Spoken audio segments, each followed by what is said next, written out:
It's 1998, right? Think back to then maybe you're raising kids or climbing the career ladder or just trying to figure out how to use the internet. Now imagine all that's ripped away from you and you're locked up for something you didn't even do. Yeah, That's what happened to J.J. Velasquez. it is. 27 years. Wrongfully imprisoned. Oh, wow. Today we're diving into Singing Files. This is the story of his journey and his incredible friendship with investigative journalist Dan Slepian. I think what's so powerful about this story is how it weaves together this personal story of wrongful conviction with a wider look at the problems with our justice system. Yeah. We're going to unpack what happened to JJ, Right. but also look at the factors that led to his wrongful imprisonment Yeah. and how those issues affect so many other people. So we have to start with the crime itself. Yeah. The murder of Albert Ward. He was a retired police officer running an illegal numbers game in Harlem.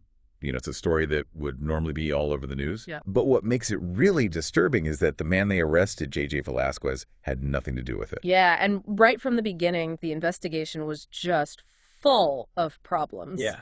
JJ's mugshot, which came from a dismissed shoplifting charge, Mhm. somehow ended up in the lineup they used to identify Ward's killer. Hold on. So even though the shoplifting thing was thrown out, his picture was still in the system. Yeah, exactly. Wow. And that's a huge red flag. Yeah. It points to a possible flaw in how mugshots are handled and kept. Yeah. Even when charges are dropped, it makes you wonder how many other innocent people might have their photos just sitting in databases, Right. putting them at risk of being wrongly identified. It's a terrifying thought, That's especially considering what happened to JJ.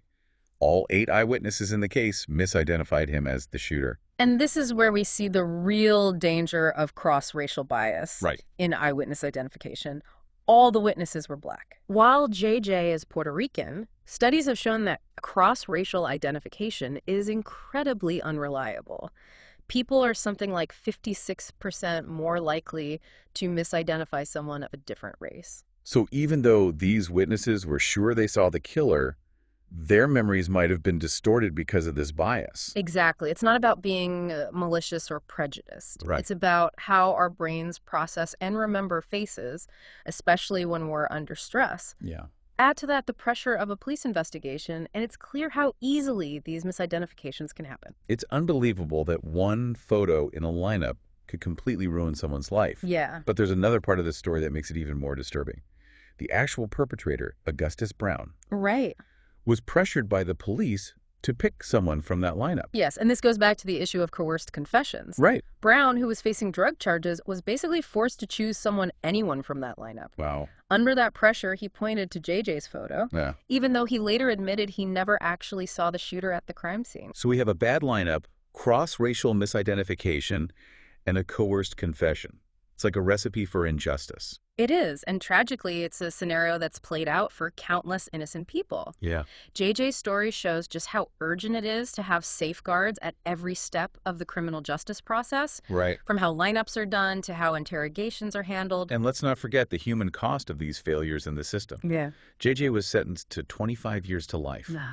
in Sing Sing, a maximum security prison Oh, yeah. known for its harsh conditions. Right. Can you imagine spending more than 2 decades in a place like that, knowing you didn't do anything wrong? The audiobook really paints a stark picture of what prison life is like. The isolation, the constant threat of violence, Yeah. the psychological toll of having your freedom taken away, Yeah. and being labeled a murderer for something you didn't do.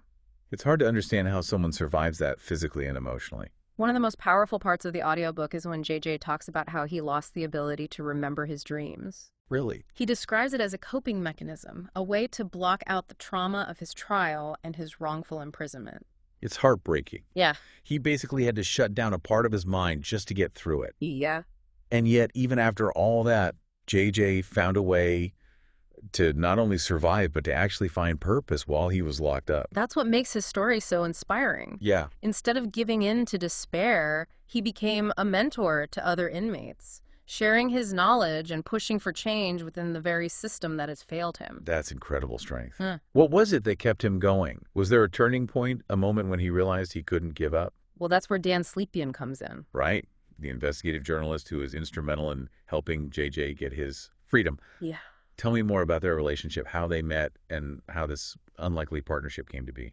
It's a fascinating story. Yeah. We'll dive into it more in the next part of our deep dive. Yeah. But for now, let's just say that their connection went way beyond a typical journalist and subject relationship. It grew into a deep friendship, a bond forged through their shared struggle and their unwavering pursuit of justice. Wow. Yeah. Welcome back to our deep dive into the Singing Files. Before we were talking about JJ's wrongful conviction and the awful conditions at Sing Sing. But like we mentioned, there's another important part of this story, the incredible partnership between JJ and Dan Slepian. Right. Their paths crossed for the first time when Dan was working on a different wrongful conviction case, and he was interviewing an inmate who just happened to be friends with JJ. Right.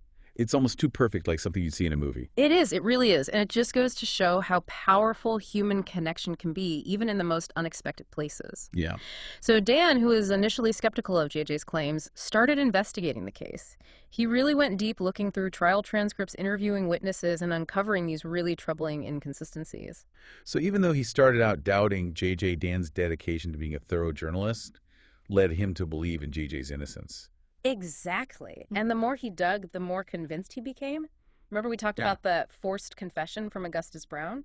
Well, Dan was able to find Brown and got him to admit on hidden camera that he had lied to the police. Wow. And that JJ was not the person he'd seen at the crime scene. That's amazing. Yeah. But even with that kind of evidence, it's still really hard to overturn a conviction, isn't it? It really is. It's such a long and difficult process, often full of legal obstacles and red tape. The justice system, for all its talk about fairness, can be very resistant to admitting its mistakes. Yeah. Yeah. And in JJ's case, it took decades. He finally got clemency from Governor Cuomo in 2021. Yeah. But like we said earlier, that's not the same as a full pardon. Right. He was released from prison, but in the eyes of the law, he was still considered a criminal. Yeah. Clemency basically reduces or commutes the sentence, but it doesn't erase the actual conviction. A full pardon, on the other hand, is like a clean slate. Right. It officially acknowledges someone's innocence, restoring their civil rights and completely clearing their name. So even though he was free, JJ still had to fight to completely clear his name. And luckily, the Manhattan DA's office recently started a new investigation. And they found even more evidence that points to his innocence. That's right. And as the audiobook mentions, the DA is expected to completely vacate JJ's conviction very soon, which would then make it possible for a pardon. It's been a long time coming, but it really shows the power of not giving up and how important it is to keep fighting for justice, even when the odds seem impossible. Yeah, it's also a testament to the strength of Dan and JJ's friendship. I mean, they've been through so much together. I'd love to hear more about how their relationship evolved over the years. It's such a remarkable story, and one of the things that makes the audiobook so captivating, at first their relationship was purely professional. Dan was the journalist and JJ was the subject. But as Dan got eater into the case, spending hours talking with JJ, visiting him in prison, and truly getting to know him as a person, their connection grew stronger. I can imagine it must have been really hard for JJ to trust anyone, especially a journalist. It definitely was. He had been betrayed by the system, by people he thought he could rely on. So at the beginning, there was this wall up. Right. The Dan's sincerity, his relentless pursuit of the truth, and his unwavering belief in JJ's innocence slowly break down that wall. Yeah, there's a really moving part in the audiobook where Dan describes a turning point in their relationship. Like, out of habit, he tells JJ that he would report anything he found, even if it proved JJ was guilty. Yeah. And JJ's reaction is so strong. Yeah. He feels betrayed, like he's just a story, a case instead of a human being. Yeah, it's such a powerful moment. Yeah. And it forces Dan to confront his own biases and the potential harm that even well-intentioned objectivity can cause. He realizes that his commitment to being a detached journalist was actually keeping him from truly connecting with JJ and understanding the depth of his pain. Wow. And from that moment on, their relationship shifts. It becomes more personal, more intimate. They build a profound respect and trust for one another, a bond that goes beyond the typical journalist-subject dynamic. And I bet that bond was so crucial for JJ, especially during all those years he was locked up. Absolutely. Knowing that someone believed in him, that someone was fighting for him on the outside, gave him hope, a sense of purpose, and a reason to keep going. It says a lot about Dan's character, too. He could have easily given up, especially when the case felt hopeless. Yeah. But he didn't. He stuck with it year after year, driven by this deep sense of justice and a personal commitment to JJ. Their story is a true testament to the transformative power of human connection. It's a reminder that even in the darkest of times, friendship can blossom, hope can endure, and truth can ultimately prevail. But even with exoneration on the horizon, the scars of being wrongfully convicted run deep. What happens next for JJ? How do you even start to rebuild your life after 27 years of being wrongly imprisoned? That's the question we'll explore in the final part of our deep dive. We'll look at how complex it is to reintegrate back into society after being wrongfully convicted, the challenges people like JJ face, and the ongoing fight for support and resources. We'll also discuss the broader implications of JJ's story for society, talking about the need for criminal justice reform and the importance of speaking up for those who have been wrongly convicted. So we've been talking about JJ Velasquez and his journey to freedom. The wrongful conviction, the years lost in Sing Sing, and the unwavering support of Dan Slepian. But like we've said, being exonerated doesn't just erase everything. It doesn't give back all that stolen time or heal the trauma. No, it doesn't. Try imagine stepping back into a world that has moved on without you for almost 30 years. Right. Think about how much technology has changed all the new social norms, even simple things like using a smartphone or figuring out public transportation. Yeah. It's a huge adjustment. Yeah. To say the least. Absolutely. And it's not just about practical skills. It's about rebuilding your entire life, your relationships, your sense of self. After 27 years of being defined by this crime that he didn't commit, how does JJ even begin to reclaim who he is? Yeah, the Singing Files really digs into all those emotional and psychological complexities of trying to reintegrate back into society. JJ talks about this constant fear of people recognizing him. Right. The stigma that sticks around even after you've been exonerated. How hard it is to build new relationships when you've been so deeply hurt by betrayal. It's like he has to learn how to trust again, how to connect with people, how to believe in good people after experiencing such a profound injustice. Exactly. And it's not just JJ who is affected by all this. His family, his friends, they've been through it all with him. Right. They shared his pain, his anger, his hope. And now they have to figure out this new chapter together, trying to heal old wounds and create a future that was almost taken from them. The audiobook really emphasizes how important support systems are during this process. JJ's mother in particular, she's this pillar of strength, a constant source of love and encouragement. Yeah. But he also talks about how difficult it is to reconnect with his sons, who were just little kids when he was sent to prison. Right. They grew up without him, and now they're adults with their own lives and perspectives. It's a powerful reminder that wrongful conviction doesn't just impact the individual, it ripples out and affects families and communities in these profound ways. And it raises important questions about what kind of support people like JJ need. Right. Not just from their loved ones, but from society as a whole.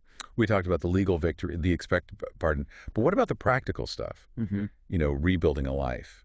Does JJ have access to resources, to counseling, job training, to help him reintegrate into society? Well, unfortunately, the support systems that are supposed to be there for exonerees are often inadequate.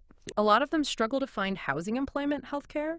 They might deal with financial instability, PTSD, and the ongoing stigma of having been incarcerated. It's almost ironic. The system that failed them in the first place still fails them even after they've been proven innocent. Yeah. It's like society expects them to just pick up where they left off, like those lost years didn't happen. It's true. And that's just not realistic. We need a more complete approach to reintegration. One that understands the specific needs of exonerees and provides them with the help and support they need to rebuild their lives. Yeah, JJ himself is a big advocate for this kind of change. He talks about the need for town hall meetings for policymakers to actually sit down and listen to the people who've been directly impacted by the justice system. He wants them to understand the real human cost of wrongful convictions. Yeah. Not just as statistics, but as real lives, shattered families broken, and futures stolen. He's also a strong supporter of criminal justice reform, pushing for changes to how lineups are conducted, how interrogations are done, and how eyewitness testimony is handled. He wants to make sure what happened to him never happens to anyone else. Yeah. It's inspiring to see how he's taken his experience and turned it into activism, into fighting for a fairer system. It shows how you can take your pain and turn it into purpose. Absolutely. And his story, as it's told in the Singing Files, is this powerful reminder to all of us that we can't just sit back and do nothing. We have a responsibility to learn about these issues, to advocate for change and support those organizations that are working to address wrongful convictions and help exonerees. This deep dive has been really eye-opening. It's made us confront some tough truths about our justice system and think about the deep impact of wrongful convictions on people, families, and whole communities. But it's also shown us the incredible resilience of the human spirit, the power of hope, and how important it is to fight for what's right, even when the odds are stacked against you. J.J. Velasquez's story reminds us that just because justice is delayed doesn't mean it's denied. That's right. It's a call to action for all of us to work towards a system that truly values fairness and equality, a system that protects innocent people and makes sure that everyone has the chance to rebuild their lives no matter what they've been through. Thank you for being a part of this journey with us. If you've been as moved by the Singing Files as we have, please check out the resources we have in our show notes. Learn more about wrongful convictions, find organizations that are fighting for justice reform, and think about how you can help create a more just world for everyone. Yeah, remember, change begins with awareness, with conversation, with being willing to challenge the way things are and demanding better. So let's keep this conversation going. Let's amplify the voices of those who have been silenced, and let's work together to ensure that justice prevails for everyone.